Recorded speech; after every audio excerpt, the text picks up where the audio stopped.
This video provides an overview of the proof of concept 2 of use case 1 of 6G-BRICKS project revolving around collaborative team building activities in the metaverse.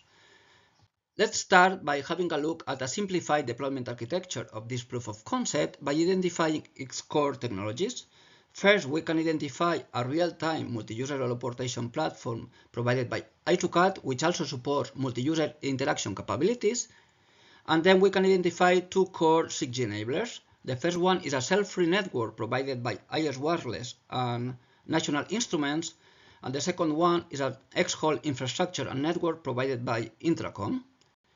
Also, let's continue by introducing the QLoven testbed in which this technology has been deployed and the use case is being evaluated. Hello, welcome to the QLoven lab. Thank you.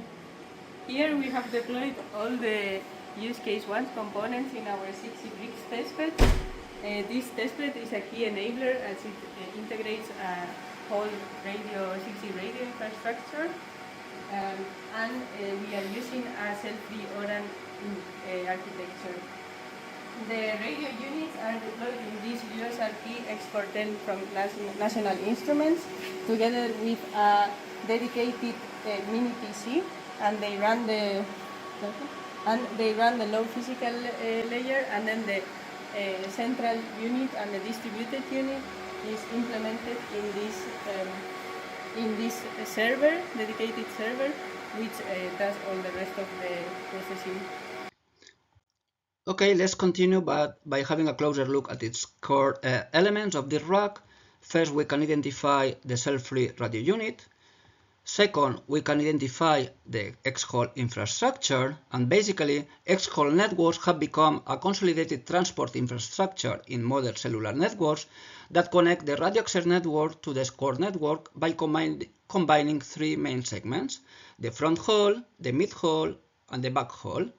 In particular, the wireless X-Hall network by Intracom provided in 6G-BRICKS follows an open architecture that includes both outdoor millimeter wave radios and disaggregated routers. Interestingly, this architecture supports in-network computing capabilities which have been leveraged in 6G-BRICKS to deploy metaverse communication servers, which allows us to provide self-contained services without requiring external edge or cloud servers. And third, we can identify the central unit and the distributed unit. Okay, let's now introduce the cell-free infrastructure by IS Wireless.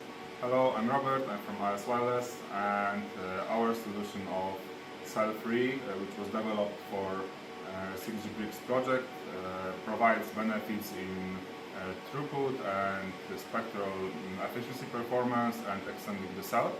It is highly visible when the user is served by a single RU and the UE is near to the edge of the cell coverage. Multi-RU allow us to extend this cell range, perform better throughput results and spectrum efficiency. Moreover, the multi-RU allows to extend the coverage without any additional DU.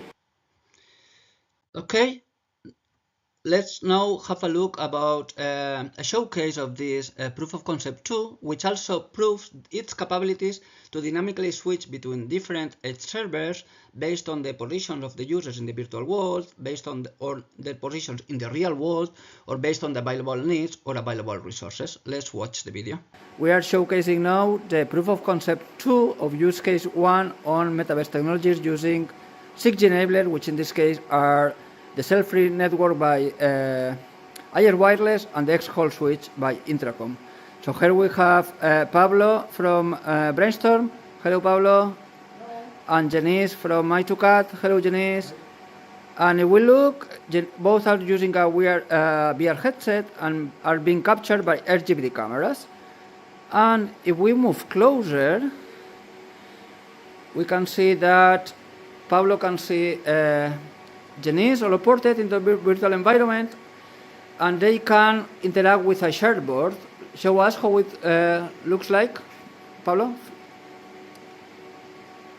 So Pablo is interacting with the VR controllers, can write a post-it,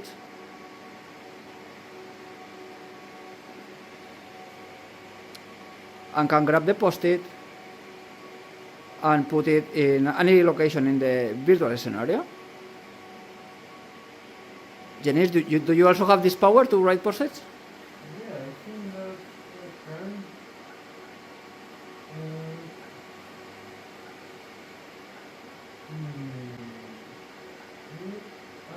Yeah, I can put it like that.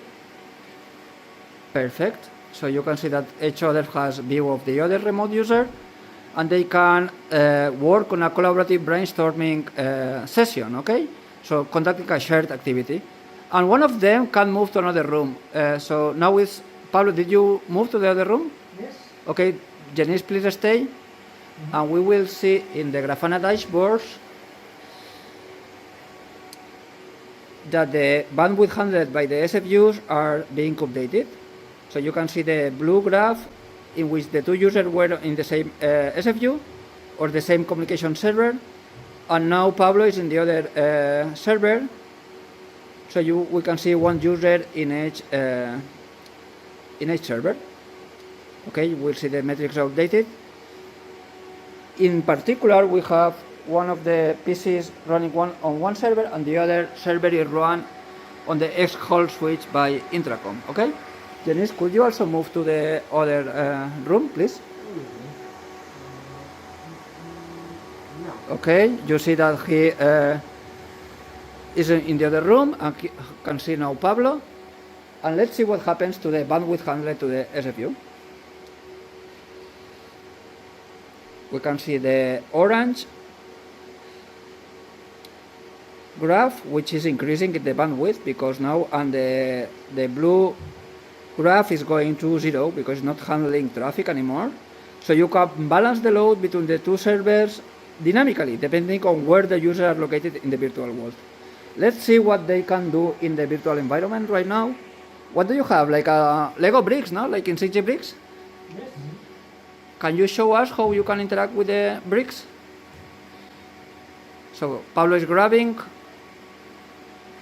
and they can move and do or perform co-design activities in the metaverse, okay? So in essence, that is the idea of the PoC2, and I didn't mention, but you can see that both of them are connected via smartphones, and these smartphones are connected to the cell-free network by IR wireless, which has two radio units. One is here, and the other one is at the other extreme of the room. Okay, let's watch another demo video in which we also showcase the capabilities of the proof of concept 2 to dynamically instantiate transcoding functions on either the same edge or cloud server or even on a new one. Janice from I2CAT and Raquel from Q11 are interacting with the proof of concept 2 of use case 1 on collaborative team building activities in the metaverse. Let's see what they are doing.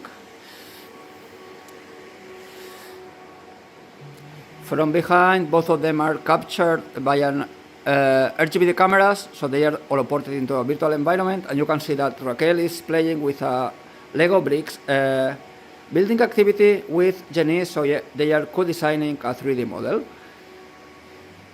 And you can see that Janice is also interacting with the blocks, the Lego blocks, and they are building a tower. Yep. So if we go to the metrics, both Janice and Raquel are being served by one edge server within the Q11 testbed, and we can see the blue and the orange graphs with the send and the receive bandwidth by the edge server, okay, which is managing the metaverse session. And I will ask now to Janice and Raquel to move to another room of the metaverse environment. Could you please move to the other room? Mm-hmm. You see the portal, you see Raquel moving, and they are in another room of the I2CAT digital twin. Okay, so they are now in a new room where they can do a brainstorming session with a shared board, in this case with post-its, personalized post-its. So you see Raquel that can interact with the virtual board, and also Janice has the view of this. And let's see what happened to the metrics. So you see that now the previous edge server is not used anymore, so it's send 0 and receiving 0 bits per second, but now another server played into the game. And you can see it's the yellow and the green graphs, and the green graph is the transmitted bandwidth by the new edge server, and you can see that it's lower than the previous orange graph, and that's why we are now using transcoding service. So the edge server is also transcoding, so depending if you have low capacity devices or a low capacity network, or you have congestion in the network, you could activate transcoding on demand. Okay, so we are evaluating this use case and proof of concept via a set of key performance indicators for both the metaverse enablers and the 6G enablers. From the metaverse enablers, we have selected a set of metrics which include the throughput, both in uplink and in downlink, the transmission delays and the end-to-end delays, scalability, frames per second, and packet loss. And from the 6G enablers, we are considering the throughput and the spectral efficiency of the cell-free network. We are also considering the extended coverage by the fact of using a multi-RU setup compared to a single RU setup, and the delays and packet loss for both the cell-free and the X-Hall networks. And finally, we also want to assess and validate the benefits of this technology in our society via a set of key value indicators. In particular, we have selected 3 of them.